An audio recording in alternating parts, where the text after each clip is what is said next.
अनुमान मन की कल्पना है और अनुभव जिंदगी का सबक है। सच्ची खुशी तभी होती है जब आपकी सोच, कथन और कर्म में समानता हो। जैसे तेल समाप्त हो जाने पर दीपक बुझ जाता है, उसी प्रकार कर्म के क्षीण हो जाने पर भाग्य भी नष्ट हो जाता है। मौन सबसे अच्छा उत्तर है किसी ऐसे व्यक्ति के लिए जो आपके शब्दों को महत्व नहीं देता। मनुष्य जन्म लेता है तो उसके पास सांसें तो होती हैं, पर कोई नाम नहीं होता।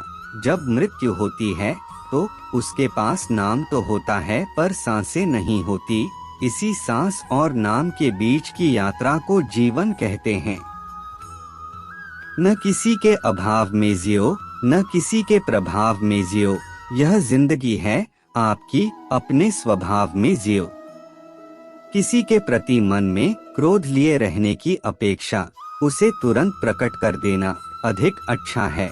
जैसे क्षण भर में जल जाना देर तक सुलगने से अधिक अच्छा है। इंसान चाहे जितना भी खुद को व्यस्त रख ले, जिससे वो प्रेम करता है उसकी यादों से नहीं बच सकता। समय कभी नहीं रुकता। आज यदि बुरा चल रहा है तो कल अवश्य अच्छा आएगा। आप केवल निस्वार्थ भाव से कर्म कीजिए और वही आपके हाथ में है। हमारी आस्था की परीक्षा तब होती है जब हम जो चाहे वो न मिले और फिर भी हमारे दिल से प्रभु के लिए शुक्रिया ही निकले। दया होनी चाहिए, कमजोरी नहीं। ज्ञान होना चाहिए, अहंकार नहीं। माता पिता बनना अत्यंत सुखद अनुभव है। उत्साह से जीवन जीना और स्वयं पर महारत हासिल करना खुशी देता है। कोई कुछ भी बोले, स्वयं को शांत रखो। धूप कितनी ही तेज हो, समुद्र सुखा नहीं करते। मन की गतिविधियों, होश, श्वास और भावनाओं के माध्यम से भगवान की शक्ति सदा तुम्हारे साथ है और तुम्हें बस लगातार एक साधन की तरह प्रयोग कर सके सभी कार्य कर रही है। तुम उसके लिए शोक करते हो जो शोक करने के योग्य नहीं है, और फिर भी ज्ञान की बातें करते हो। बुद्धिमान व्यक्ति ना जीवित और ना ही मृत व्यक्ति के लिए शोक करते हैं। तुम अपनी पीड़ा के लिए संसार को दोष मत दो, अपने मन को समझाओ। तुम्हारे मन का परिवर्तन ही तुम्हारे दुखों का अंत है। अगर तुम अपना कल्याण करना चाहते हो तो सभी तरह के उपदेशों, सभी धर्मों को छोड़कर मेरी शरण में आ जाओ। मैं तुम्हें मुक्ति प्रदान करूंगा। सुख दुख का आना जाना सर्दी गर्मी के आने जाने के जैसा ही है, इसलिए इन्हें सहन करना सीखना ही उचित है।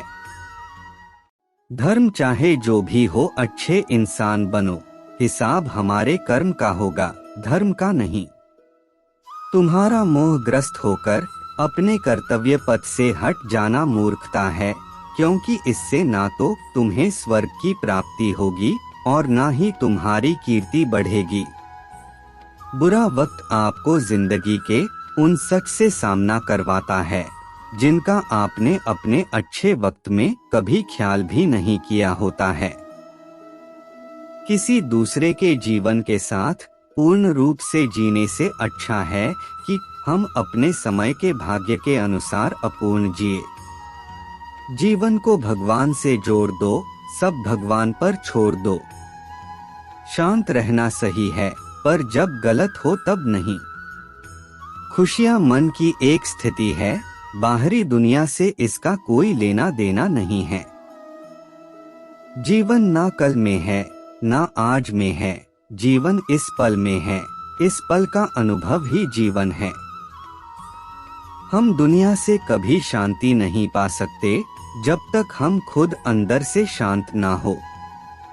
अहंकार करने पर इंसान की प्रतिष्ठा, वंश, वैभव तीनों ही समाप्त हो जाते हैं। यदि कोई व्यक्ति प्रेम से, भक्ति से पुष्प, फल, जल भी मुझ पर चढ़ा दे तो उसी भाव से उसे स्वीकार करता हूँ, वह मेरा प्रिय भक्त होता है।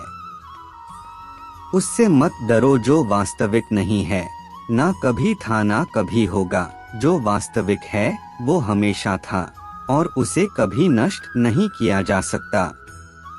जीवन में आधे दुख इस कारण जन्म लेते हैं क्योंकि हमारी आशाएं बड़ी होती है। इन आशाओं का त्याग करके देखो, जीवन में सुख ही सुख है।